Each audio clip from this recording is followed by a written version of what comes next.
participants in a 20-nation summit on the North Korean nuclear threat have called for continued sanctions on the country, in an effort to pressure the regime to give up its rapidly advancing nuclear program.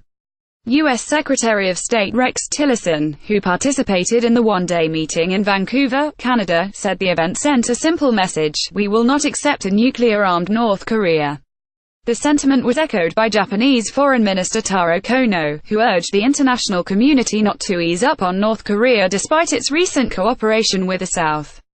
It is not the time to ease pressure to reward North Korea, he said. The fact that North Korea is engaging in dialogue could be interpreted as proof that the sanctions are working. The summit, composed of countries that supported South Korea during the 1950–1953 Korean War, took place as the North and South conducted their first diplomatic talks in years. The talks have so far been limited to North Korea's participation in the Olympic Games taking place next month in Pyeongchang. South Korean Foreign Minister Kyung-wha said the talks were a significant first step towards restoring inter-Korean relations, but that the North had shown no indication that they were willing to abandon the nuclear program. UK Foreign Minister Boris Johnson warned that Korean relations could revert back to normal after the Olympics, adding, "Our job is to help North Korean leader Kim Jong-un any way we can to make the right choice." Mr. Tillerson argued that a maximum pressure campaign of sanctions was necessary to guide Mr. Kim's hand. "We must increase the costs of the regime Euro trademark sign-s behavior to the point that North Korea must come to the table for credible negotiations," Mr. Tillerson said. North Korean delegation to go to Winter Olympics in South Korea. The United Nations Security Council enacted stringent sanctions on North Korea last month, hoping to cut the country's energy supplies and starve its nuclear operation. The resolution banned exports of oil products, industrial equipment, machinery, transportation vehicles, and industrial metals to North Korea.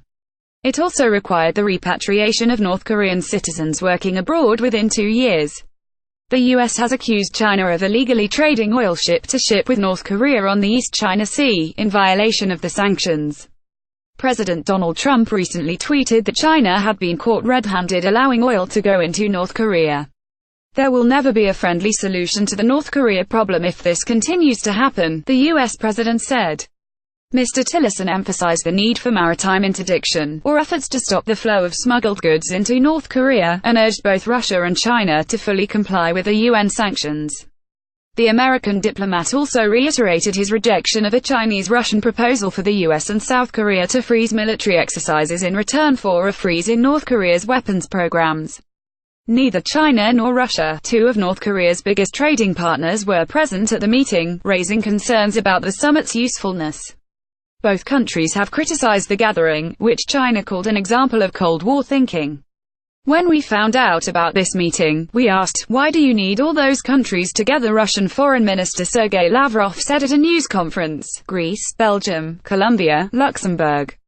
What do they have to do with the Korean peninsula today?" U.S. officials said Chinese and Russian officials would receive a readout of the meeting afterward. Additional reporting by agencies more about North Korea. Rex Tillerson reuse content.